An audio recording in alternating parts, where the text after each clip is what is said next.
یہ بھی لگا رہے، یہ چل رہا ہے؟ ہاں ٹھیک،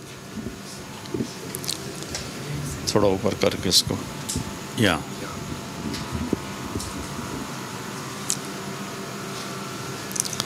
السلام علیکم ورحمۃ اللہ وبرکاتہ۔ الحمد للہ وکفی وسلام علی عبادہ الذین اصطفیٰ، اما بعد فاعوذ باللہ من الشیطان الرجیم، بسم اللہ الرحمن الرحیم۔ ضرب اللہ مثلا قریۃ کانت آمنۃ مطمئنہ یاتیہا رزقہا رغدا من کل مکان فکفرت بانعم اللہ فأذاقها الله لباس الخوف والجوع بما كانوا يصنعون۔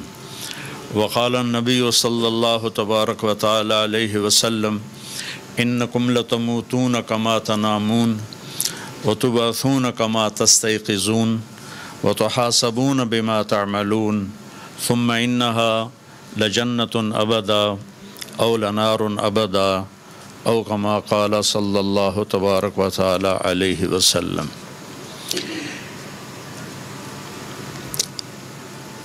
معزز سامعین، میرے اللہ کو ہی معلوم ہے کہ اس وقت کتنی دنیا ہمارے ساتھ جڑی ہوئی ہے، چونکہ یہ سارا سسٹم باہر ملک میں بھی جا رہا ہے اور پاکستان میں بھی ہر جگہ ہے۔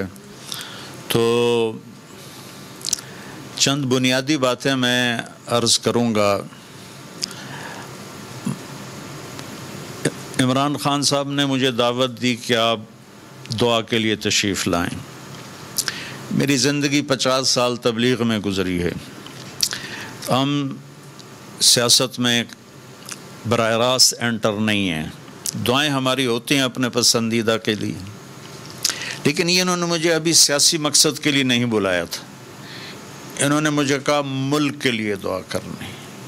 تو میرا ملک جس قسم پرسی کا شکار ہے، جیسے ہماری کشتی ڈاواں ہے، تو مجھے لگا کہ آج یہ جو ٹھنڈی ہوا چل رہی ہے یہ بھی ایک گواہ ہے کہ شاید آج شب قدر ہو، چونکہ ہم دعوے سے تو نہیں کہہ سکتے، لیکن 27 کی رات اور جمعہ کی رات، یہ دو چیزیں بڑے پازیٹیو سائن ہیں۔ پھر یہ ٹھنڈی ہوا، موسم، میرے علماء نے لکھا ہے کہ اس رات موسم معتدل ہوتا ہے، نہ گرمی ہوتی ہے نہ سردی ہوتی ہے۔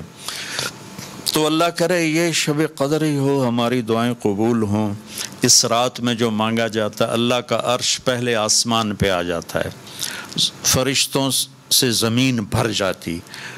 انا انزلناہ فی لیلۃ القدر وما ادراک ما لیلۃ القدر لیلۃ القدر خیر من الف شہر تنزل الملائکۃ والروح فیہا باذن ربہم من کل امر سلام ہی حتی مطلع الفجر۔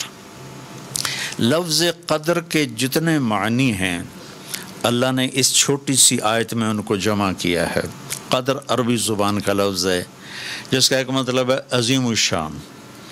تو اللہ تعالیٰ نے کہا انا انزلناہ فی لیلۃ القدر، یہ بڑی عظیم الشان رات ہے کہ اس میں ہم نے قرآن اتارا۔ پھر قدر کا مطلب قیمت ہے۔